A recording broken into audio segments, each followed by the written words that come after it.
David Okay. Huff, how's it going with you these days? You got a new album. We got a new record out, man. We're happy about that. We had a great time making it, and we're real proud of it, and we hope we get some good feedback. Hope to continue that. It'd be nice to continue that path. You know what I like about the new album? First thing you guys did was make a promo video, Promised Land. Yeah. Adds a lot of character to it.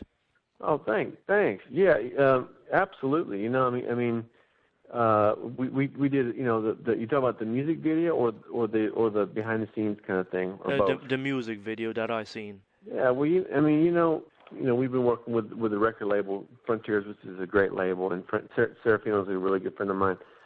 And you know, after we made the record, we were asked to basically, you know, do a video of the making of the record. You know, that kind of a promo kind of thing. But you know, we went and you know, I invested out of my own pocket to do that video because you know I think it's important to music to kind of see, you know, what people envision a song look like and give a little visual and what the artist looks like. You know, I think it's important. Yeah, it's kind of like today people expect a little bit more from your music. It's not just like I mean in general. It's like when the old vinyls were out, you didn't have a DVD with it, you know, and now you get that with it. Well, you know, it gets you more in touch with the artist. You know, I think. You know, I'm you know, I make music for a living. You know, and but I'm also a consumer of art and music and anytime somebody comes out with something, man, just the more you can kind of get inside their world and see what they're up to. That's what it's about, man. I love that kind of stuff. The difference in recording this album compared, you know, to Last of the Runaways with the huge hit "I'll See You in My Dreams." You know, how much difference was it in recording this one compared to back then? Well, man, it's a huge difference in a couple of different aspects. One, I mean, the budgets are massively different, and technology is different. You know, those are two big ones, and technology has kind of evened out the budget wars. You know, so I mean, you know what we did last time. You know, making Last of the Runaways, the other major difference is that, you know, we as a band we spent, you know, 3.5 months in Europe making the record. We lived in a residential studio, and I think, you know, we obviously didn't do that this time. You know, back then we got, you know, massive advances from the labels, and it was basically, you know, you made a record and that was your job. You know, we all got paid extremely well to do that, and we lived and made the record. This is a little bit different because we all make our livings making records, and you know, I produce records. I work on a lot of different kind of music projects and some film and TV stuff, and so you know, it took us about a year to make this record because of all the other prior commitments and other stuff that go on in our lives. So that's a little bit different. You know, we had the same amount of fun making this record. You know, the enjoyment was on the same level as in making the last records. Now, David, you guys touring again soon? That's our plan. You know, we want to tour, and I've been actually in contact with some booking agents and some European booking agents, and there's one in South America that we're trying to get some help to put together a tour, as opposed to, you know, it's really kind of it's economically almost impossible for us to do a one-off in Europe. You know, it's hard with industry. But what we're trying to do is we're trying to put together a tour, a string of dates, and all that kind of stuff, you know, in and around some festivals. So yeah, so that we're looking forward to doing that for sure. Whose idea was to make the new album a reality? Mine. You know, it was mine. Serafino and I have had a great relationship over the years, and you know, I mean, you know, I don't know, shoot, man, 10, 12 years ago was one of his dreams for Giant to work with him. You know, we you know, about 9 years ago we put out Giant 3, which was just basically a collection of stuff that we had cut before, and we remixed it basically. You know, there was a tester of the markets. You know, and I wasn't really convinced that there was a market for that music right now, especially in the States. You know. and over the last about 2 years ago, a little over 2 years ago, I called Serafino up and I said, man, I think it's time to do a record, a new record with a new lineup and to do a new studio record. Mainly because, man, I started seeing, I felt like there was, the market was opening in the States, and I know Europe's ahead of us in that aspect for melodic rock, and to me with the Guitar Hero, and then not just that, but just all of a sudden music in movies and TV shows started 80s music started coming back in. I was like, wow, I think it could be a good time to do this. And lucky for us, they were totally on the same page. They were extremely supportive, and they were excited about the idea too.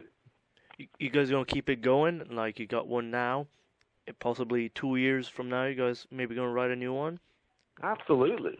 I mean, that's our hope. It comes down to, obviously, any kind of like art like this is supply and demand. So it comes down to support, whether there's enough people that enjoy this and go, wow, we want to buy this record, and it makes the label and us know that there is a home for us out there.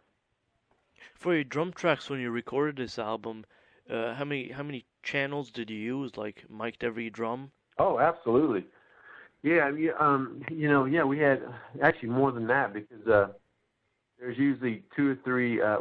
We did two mics on the snare, 2 on the kick. Obviously, there's a mic, inside close in the kick, and then one right outside the double head, and then there's usually a series of room mics. There's some overhead mics which are right above the drums, and there's a series of room mics. There's some mics that are close by, and then some a little bit further back, and then usually one depending on the engineer, there's one mono mic that's a little bit driven heavy, which is is a room mic as well as a mono drum mic. It's kind of some people call it trash drum track or whatever, but it just adds like a little bit of grit, depending on the song, whether it needs it or not. And that gives you get pretty deep, get pretty deep about recording drums, and that's kind of like that's how we recorded. We always recorded drums like that. On the old, the last of Runaways, and that was one of the things. When I make music, as far as this kind of stuff, it's one of the most crucial decisions is to get the right engineer to actually know how to that knows how to track drums correctly. It actually knows how to mic amp guitar amps too. That's really big. I like you saying micing 2 kick drums and 2 snare drum mics. That's an interesting point of view. Oh yeah. Well, ultimately you want to have control over the sound. You want to have, sometimes when you start mixing, the microphone that's on top, or like for instance the snare drum, sometimes you get a lot of crack to the sound, but the snare underneath, when you mic the snares, sometimes you want to hear, you can't tell it, you can't tell what the sound of the drum is. It gets more of the tonality of the snare drum. Same thing with the kick. The mic that's inside the head, close to the contact head, is mostly for the attack, and then the mic outside the head gives you the tone. So you blend the two, and when you're mixing, depending on guitars, keyboards, whatever, sometimes you go, wow, I don't have enough attack on this kick drum, so you dial up the first mic, and same, so on and so on. So it helps you at the end process too, just to help guide the tonality and all that kind of stuff. And what type of snare drum do you use? Man, I use a lot of different snares. I mean, I endorse Gretsch drums now, and I have for probably the last 10 years. I use Gretsch drums, and but the snare drums they're a combination. One of my favorite snares is the one that I use a lot, and I've owned this drum when I first moved to LA back when I was 19 years old. I used to rent out my drum kit because I was too young to play on some of these big records. I rented out my drum kit to some really big famous drummers, and one of the snare drums that was used by this big time engineer, I ended up buying that. And it's a 31 Ludwig soft nickel brass shell, and it's probably one of my prized possessions because it's been on countless number of big hit records. Back in the early '80s when actually before that, man, back in the early days when I was helping to do cartage on drums and stuff. People would rent my kit out because I tuned it really, a certain way that they liked, the engineers and producers. So I still use that drum today. Still use that thing. It's to me it's a collector's item, but it's gorgeous and it sounds really great. Name me some of the albums that this snare drum appeared on. Some Kenny Loggins. Okay. Stewart Copeland used it on a couple projects. That was one of the cool experiences. I got to go in and tune these drums for Stewart Copeland. He used them. Let's see who else. Tris and Bowden. Tris, I did use on a couple Kenny Loggins project. Tris is a good friend of mine, and then Jerry Brown, the drummer, Jerry Brown, used it on a Stanley Clarke record.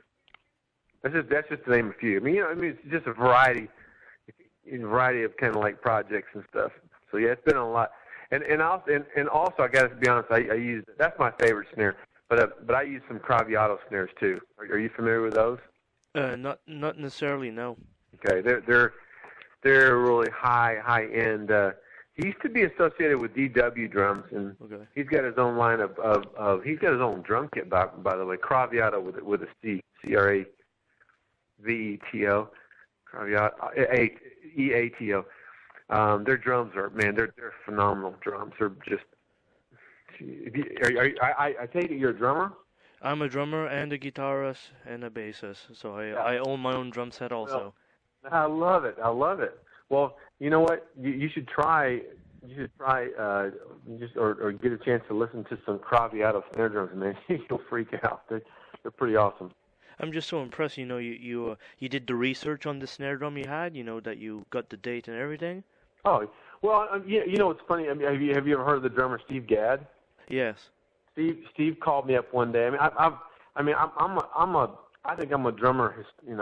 I've been in a lot of situations, and I know a lot of great drummers that are. Steve, I would consider Steve a friend. I know him.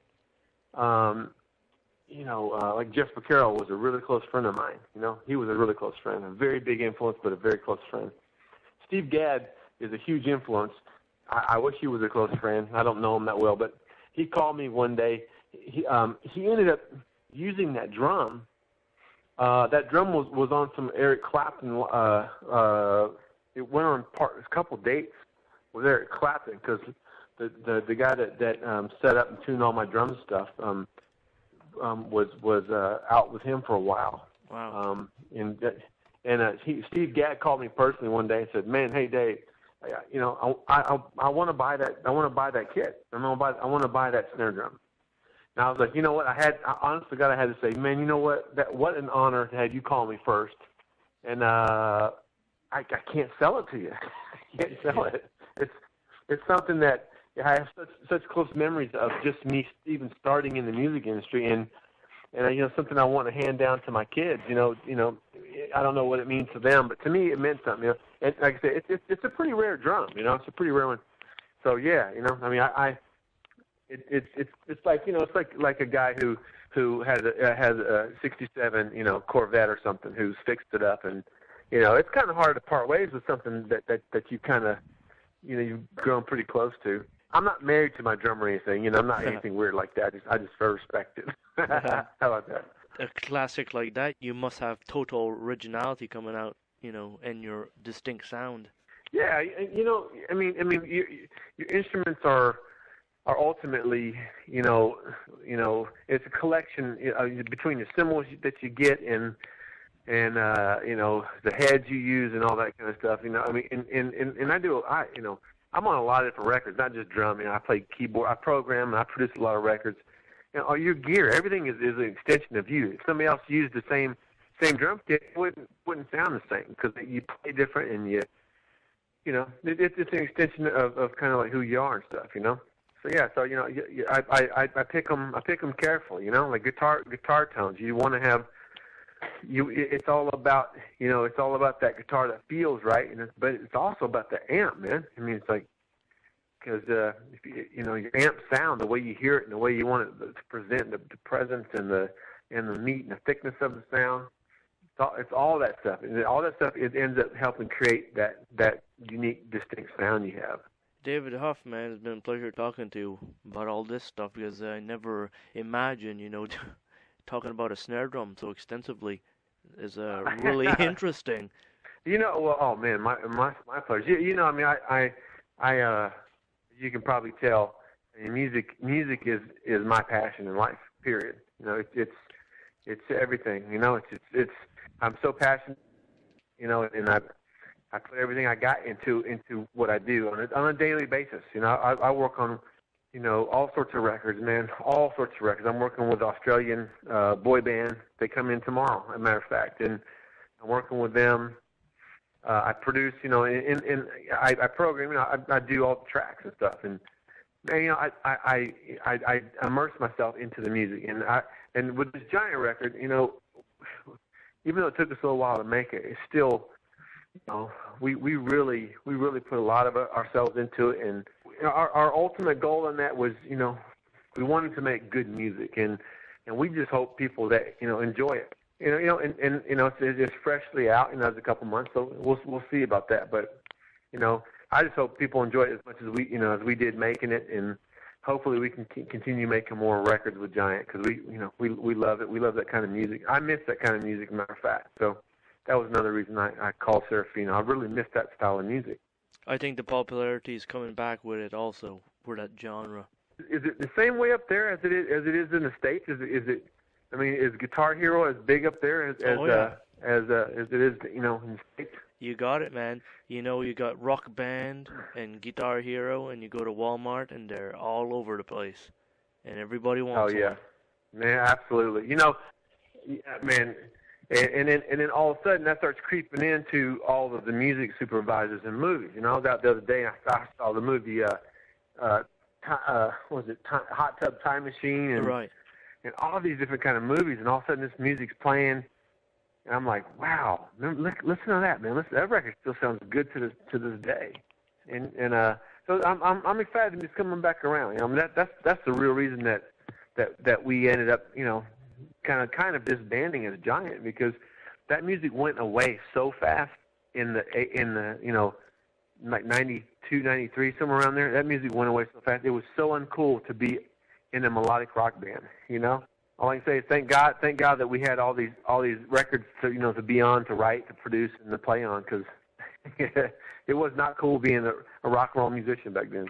The kids of today haven't even heard that stuff, and now they're discovering it with, the exception of Guitar Hero and Rock Band, and it's a great tool. You're right. Well, we have a website, and I actually have a email on our website, www.gianttheband.com, and I have my personal email on there. I answer emails once a week.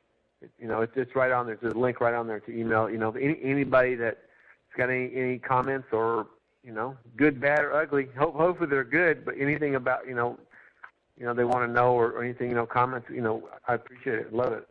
GiantTheBand.com. Yep. Man, my pleasure, certainly, man. Anything you ever need, this is my personal cell phone. If you ever need, give me a shout. I'm around. All right, great stuff. I look forward to seeing some footage of you guys on YouTube after your tour, or hopefully some Canada dates someday. Well, that's what I'm saying. We toured Canada before. We toured with the band Hearts. So I remember I've toured through Canada actually a few different times. I love it. I love it more in the spring and summer, though, I gotta say. I love it more then. But hopefully we can come play there too. That would be a pleasure. And thanks again for this great bro. interview. I appreciate you too, bud. All the best.